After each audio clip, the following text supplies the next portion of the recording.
Je pense que vous avez eu à taper sur divers sites web recherchant une thématique comme celle de laquelle nous allons à très bientôt aborder sans en avoir. Et vous étiez même déjà fatigué, vous demandant pourquoi tous les coachs n'ont pas eu à penser sur une thématique comme celle-ci. Mais aujourd'hui, Dieu a exaucé votre prière. C'est ainsi qu'il a envoyé des anges de venir nous inspirer. Et nous voici vous en parler. La thématique autour de laquelle nous allons, vous et moi, échanger, est celle qui va faire l'objet de notre mouvement de la langue qui fera les hauts et les bas. C'est laquelle? Pourquoi ton design ne vend pas même s'il est beau? Parlez-moi en commentaire. On avance. Mes chers créateurs, regardez-moi bien. Si ton design est beau, mais qu'il ne vend pas, ce n'est pas un chef-d'œuvre, c'est une décoration.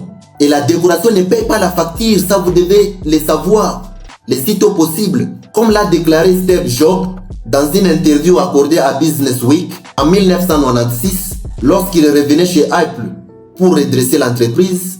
Design is not just what it looks like and feels like. Design is how it works. En français, cela signifie: le design ne se limite pas à l'apparence. Le design, c'est la manière dont cela fonctionne. Il répondait à ceux qui pensaient que Apple ne faisait que des produits jolis. Sa vision était claire. Un design doit produire un résultat. Et surtout sur ce point, je parviens à marteler que le rôle du design graphique, c'est de pouvoir probablement et plausiblement déclencher des émotions afin de pousser la population, soit les publics cibles, à la consommation et à l'exécution. Un design qui ne provoque aucune action, aucune sensation, et cela n'est pas appelé design parce qu'il ne fonctionne pas. C'est ainsi qu'il vous est important, à partir de maintenant, de comprendre que, avant de commencer une conception graphique, vous devez faire référence aux points clés suivants. Les premiers points clés, c'est lesquels? Définition de l'objectif. Avant d'ouvrir Photoshop, Adobe Illustrator, Canva et tant d'autres logiciels de conception graphique, j'en passe, pose-toi une question stratégique que tu ne devrais jamais ignorer chaque fois que vous faites face à un ordinateur contenant tous les logiciels de conception. Quelle action dois-je obtenir? J'aimerais acheter, j'aimerais inscrire, j'aimerais vendre, j'aimerais lancer un appel, j'aimerais partager. Si dès le départ l'objectif n'est pas clair, le visuel devient simplement un décoratif. Comme l'a écrit Peter Drucker dans son ouvrage parlant du management en 1954, alors qu'il analysait les causes des échecs dans des entreprises, il a dit: ce que l'on définit clairement peut être dirigé et amélioré. Drucker insistait sur un principe fondamental que chaque graphiste et designer ne devrait jamais ignorer. Il voulait tout simplement dire que sans objectif, aucune performance n'est possible et évidente.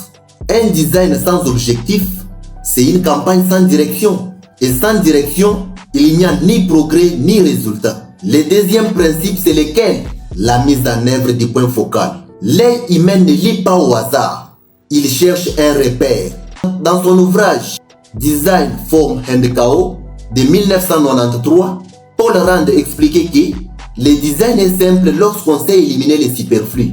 Mais cette simplification exige aussi véritablement de la maîtrise. Vous ne devriez pas simplifier de n'importe quelle manière, sinon ça deviendra encore trop moche.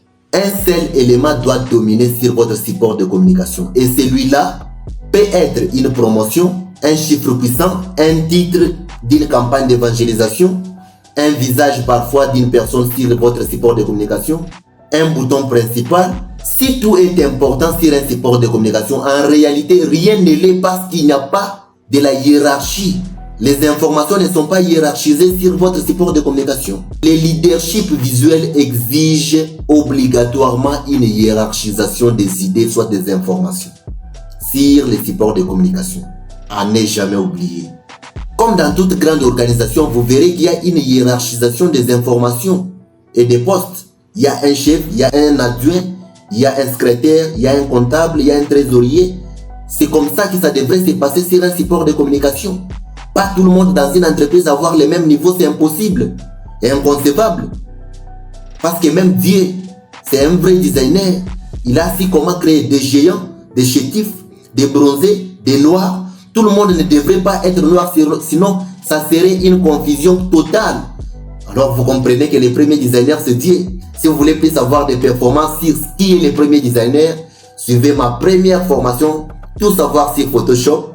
Allez juste checker dans le site web @jean-pierre-mukuna-concept et vous aurez tous les détails. On avance. Il doit normalement y avoir un centre de décision.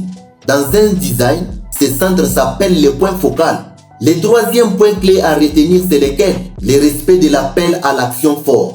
Imaginez-vous dans un support de communication, quelqu'un écrit timidement en bas disant « Contactez-nous » et puis met à la joue. La façon de laquelle il s'exprime sur les supports de communication, nous constatons qu'il les publie timidement, mais à la joue. C'est impossible, inconcevable.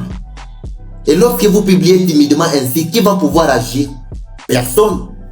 Parce que vous n'avez pas su comment communiquer. Le problème, ce n'est pas ce de quoi vous parlez, mais comment vous les parlez. Le design graphique doit donner un ordre clair sur un support de communication.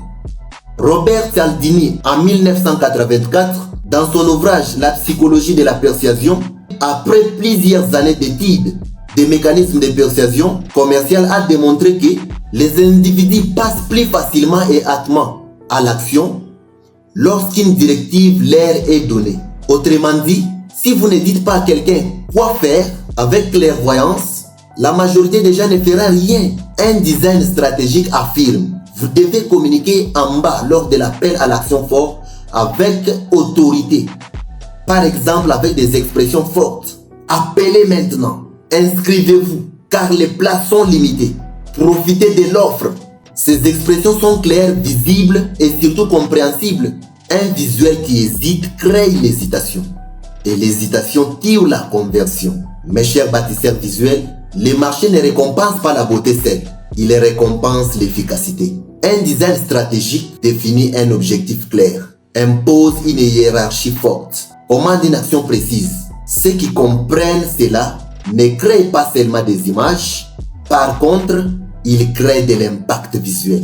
Si vous voulez passer du niveau « je fais des beaux visuels » au niveau « je produis des résultats concrets », alors élevez votre standard. Dans le design, comme dans toute grande vision, la beauté attire, mais la stratégie transforme.